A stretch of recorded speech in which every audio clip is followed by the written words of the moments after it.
Hey everybody, this is Perch. One of the jobs of an editor is to really understand the comic, understand the continuity, understand the characters, and help shape the end product so it fits kind of an overall narrative. You have an editor because you want this comic to fit in alignment with all the other comics coming out, either the ones coming out that month, so that the characters mostly feel the same, or, to the lore that sits before it. Continuity has been one of those things that's been battered around quite a bit in comics of does it matter? Should it matter? And a lot of creators, and here I mean writers, often, feel annoyed by editorial or feel annoyed by continuity because they view it as something that shackles them. It's something that takes away from their ability to tell the story they want to tell. And you see a lot of, I want creative freedom. I don't want to have to deal with an editor. But the reality is dealing with a good editor is somebody who's going to help shape your work, is somebody who's going to point out that, hey, this, you wrote this and it makes no sense, or you need an extra beat in here because it really, it's in it makes sense in your head that the character is going from point A to point B, but in reality, you didn't put enough steps in there to actually, sell that. So, it doesn't make sense. So anyway, the editor has a good point, but a bad editor can cause damage. A bad editor is somebody who could give advice that really is wrong. And you see that, all the time, or somebody who's just asleep at the job and, basically you get the worst of both worlds. You get the writer taking the extra step of using an editor, and the editor sometimes throwing in things that are nonsensical or don't help the comic at all. And it just slows down the overall process and you don't get the quality either. So nobody wins.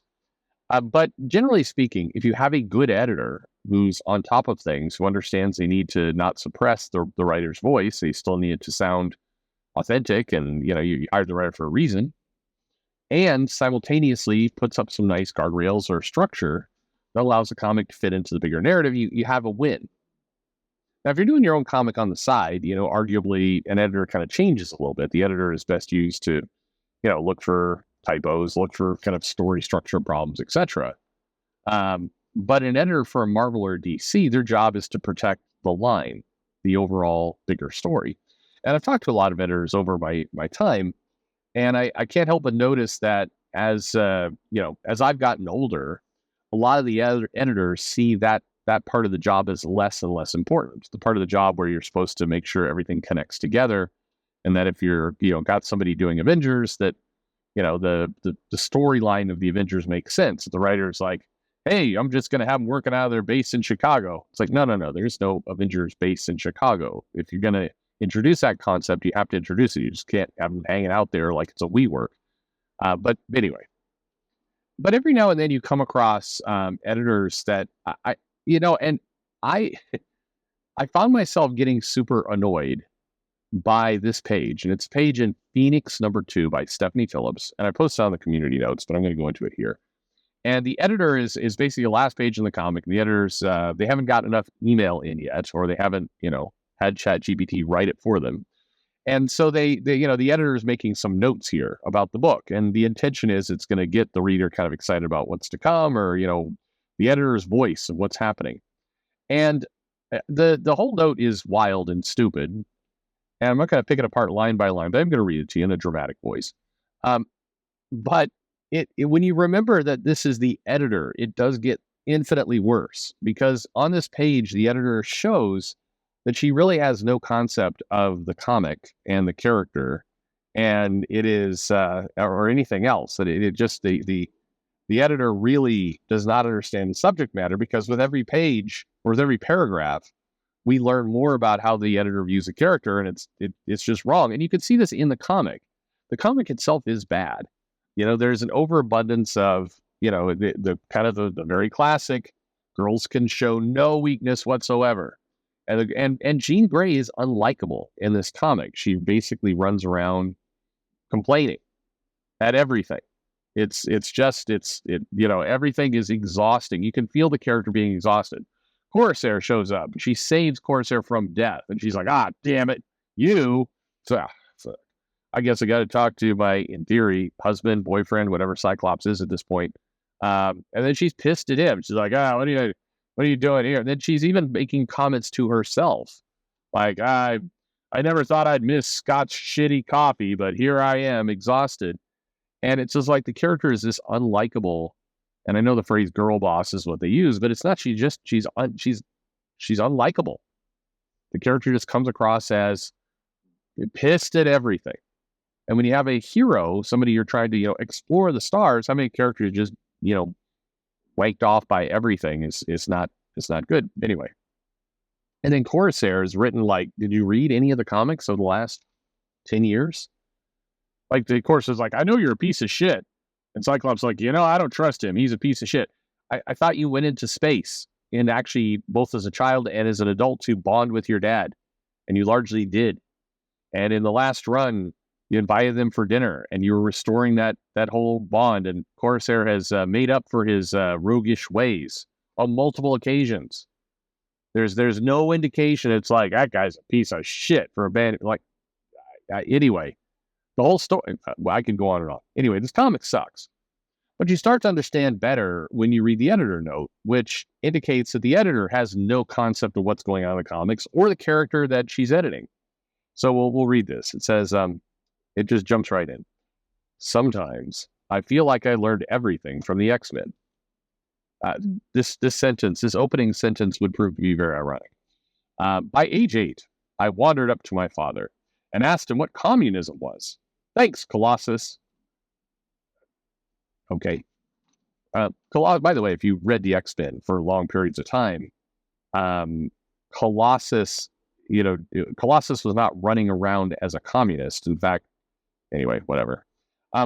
But I'd started reading well before Piotr burst onto the scene from the Ust-Orinsky Collective Farm. I started at the beginning when Jean Grey walked into X-Men #1, Uncanny X-Men #1, but sure, shaking the foundations of Xavier's school by her very presence. Of course, I related to her. She was the girl. What? And they simply couldn't stop talking about it. So there was no ignoring it. Jean? She's the girl. What? She threw the school into disarray because of how in love with her. Almost. Everyone was. It's a subtle nod to the Bobby was always gay.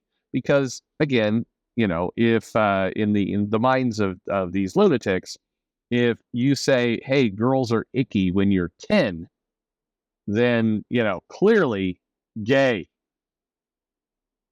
As you said, never mind that if you actually read the comics, 3 or 4 pages later, Bobby is trying to kind of sneak looks at her and impress her because apparently the hormones kicked in between pages, 4 and 8. But that's fine. People don't read the comic. That's the whole point. They see the panel on Twitter. They're like, I read X-Men #1. What happened at X-Men #1? Bobby said girls were icky. That was the first indication he was gay. It's like, okay, what else happened in that thing? I don't know. Anyway. Like the socio-political organization of the Soviet Union, this dynamic was another complicated concept X-Men brought into my life early. If you're learning about communism through the X-Men, I do think, just saying. Over time, this Jean Grey evolved into the character who millions of Marvel fans have loved across comics, television, movies, I guess X-Men 97, video games, and more. There's never been a good Jean Grey video game, by the way.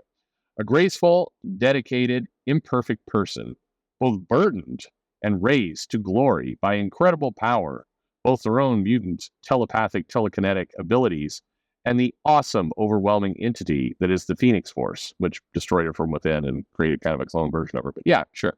And it's this character, in her many dimensions, who Steph Phillips, Alessandro Miracolo, who is doing a good job on the art, David Curell, and Corey Petit are bringing to life out in the cosmos. This comic's going to be canceled by issue 10. Yes, no doubt about it. It's those dimensions, the same ones that make people identify with Jean or even love to hate her, that make the task this creative team has taken on so tough. She's not just the girl or the Phoenix with someone's dead wife, or someone's dead wife. not an object of desire, a conduit for total cosmic awareness, a conscience burdened by taking life, or representative of good evil in the universe, but all of those things all at once. No, not really. That's not what she is all at once, but okay.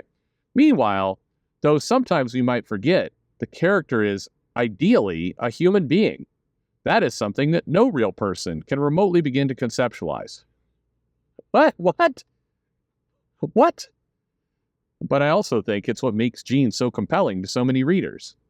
If I'm being very generous with that absolute shit paragraph, and you might look at that and go, well, if you read the paragraph this way, I understand. But also, it's the job of the editor. That's literally their job, to make, paragraphs like that not sound like word salad nonsense. That literally is a core part of your job. Okay. Anyway, Jean Grey, like most of us, is called to be many things to many people. Luckily, the consequences for not fulfilling our roles rarely have such higher stakes as they do for her. But regardless, we can all relate to someone who strives, struggles, succeeds, and fails to balance every part of themselves. What? Again, you could say, why is he picking on this stuff? Because it's the editor. That's why. It's like, if this, okay, I apologize in advance here, but if this was Brett Booth writing this note, you'd be like, well, that doesn't make any goddamn sense, but, Brett Booth is the artist, so that's okay. It's totally okay that this makes no goddamn sense, because, we love Brett Booth for his art. He's not editing the English language in this book. All right. Which brings us to the Phoenix, fuck me, and her new adventure. The cosmic arena is the perfect place for Jean to take on the challenge of accepting and best using her near endless power.